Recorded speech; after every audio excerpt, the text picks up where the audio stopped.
this. Not all saltwater mixes are created equal. You can pay as little as 33 cents per gallon or well over 55 cents per gallon. And there is one mix that's just better for beginners. My preferred way of referring to this is seawater mix.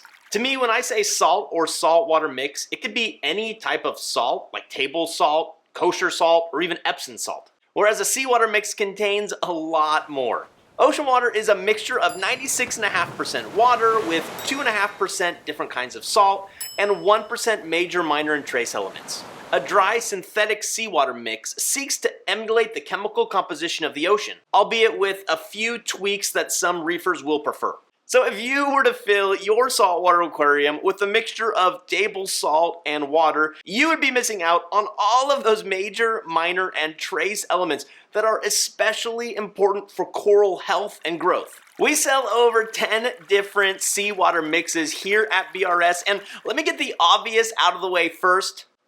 They're all gonna work just fine. But depending on your tank and livestock goals, there will definitely be a seawater mix that's best for you. The first consideration is price, and you can't trust the label here. But you can trust Randy. This video he made is a couple years old, so the prices have probably gone up a little bit. But you can see that when mixed to 35 parts per thousand, most saltwater mixes fall in that 50 to 55 cents per gallon range. Next, look at the calcium and alkalinity levels of each salt mix. Most hobbyists will likely keep their calcium levels somewhere between 400 and 425, and their DKH levels somewhere between 7 and 9. While most saltwater mixes will fall somewhere within that range, there are a couple outliers. For instance, both the Red Sea Coral Pro and the Instant Ocean Reef Crystals have significantly higher calcium levels, while Brightwell Aquatic's Neo Marine and Tropic Marin Classic seem to mix on the low side. Switching over to alkalinity, by far the highest DKH levels are found in this bucket of Red Sea Coral Pro, while the lowest levels of alkalinity are found in the Tropic Marin Pro mix. There are also some other factors you may want to consider when choosing the perfect seawater mix for you, such as how long does it take to mix? How long can I store it for? Does it need to be constantly heated and circulated? Or will it precipitate out or even cause that brown slimy sludge that will coat the inside of my trash can and mixing bucket? But to make this simple and to answer all of those questions for all of you beginners out there,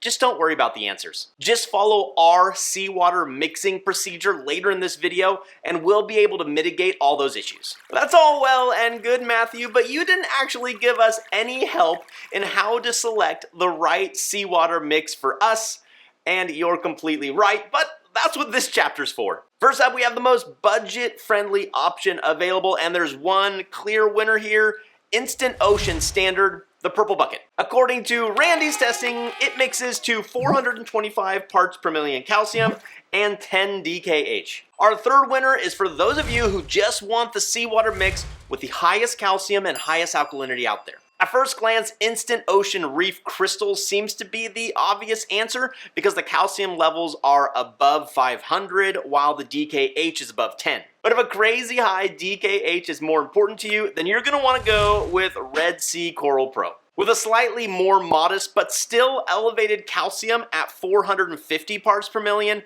the alkalinity level is off the charts, coming in at 12.3 DKH. Our fourth salt selection is for those of you who just want to build a Fowler tank, a fish only with live rock. You just don't need anything fancy here, and you certainly don't need elevated calcium and alkalinity levels. The first good option here is Tropic Marin Classic. It comes in with a lower calcium level of around 400 parts per million, but an elevated DKH of about 9.6. Brightwell Aquatic's Neo Marine has lower levels all around, with a calcium level of around 400 and a DKH of around 7.8.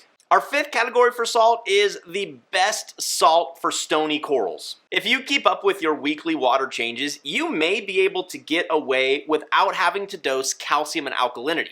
This can best be accomplished with a seawater mix that is high in calcium and high in alkalinity. My favorite here is Red Sea Coral Pro. With a calcium level of around 450 and a DKH above 12, this mix will help you keep your stony corals growing and happy with just a weekly water change. And the category you true beginners may have been waiting for, our choice for best beginner seawater mix. If you have no clue what to buy, but you think you will probably add stony corals at some point, then just go with one of these two options, both of which have elevated calcium and alkalinity levels: Red Sea Coral Pro or Instant Ocean Reef Crystals. They are both about the same price. Reef Crystals, on the one hand, has higher calcium levels but lower DKH levels, but it does mix quite dirty. Red Sea, on the other hand, mixes a little bit cleaner, has higher DKH levels but lower calcium levels. Really, it's a toss-up, just go with either one. Randy and Ryan have made an entire series on how to mix and store seawater with some really surprising results. Believe it or not, it actually matters how long you heat the water for.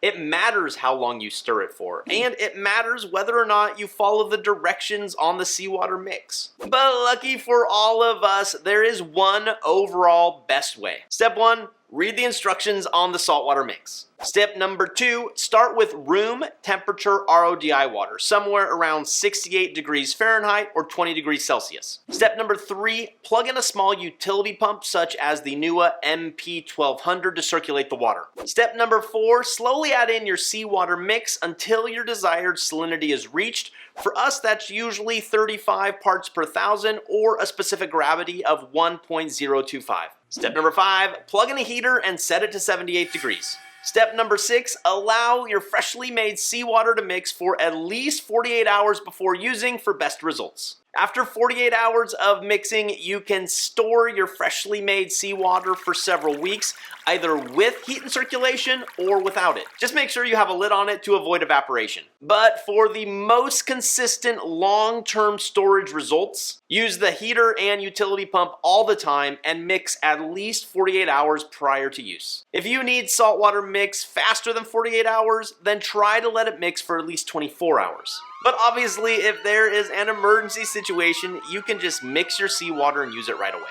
Personally, I always keep about 60 gallons of seawater ready. It's circulating all the time and it's heating all the time. That way, when I'm ready to do a water change, it's available to me, or in case of emergency, I have it there as a backup. I have been making my own saltwater for over 8 years now, and I have tried almost 10 different seawater mixes. And no joke, until watching this video last week, I was still making 3 of these common mistakes.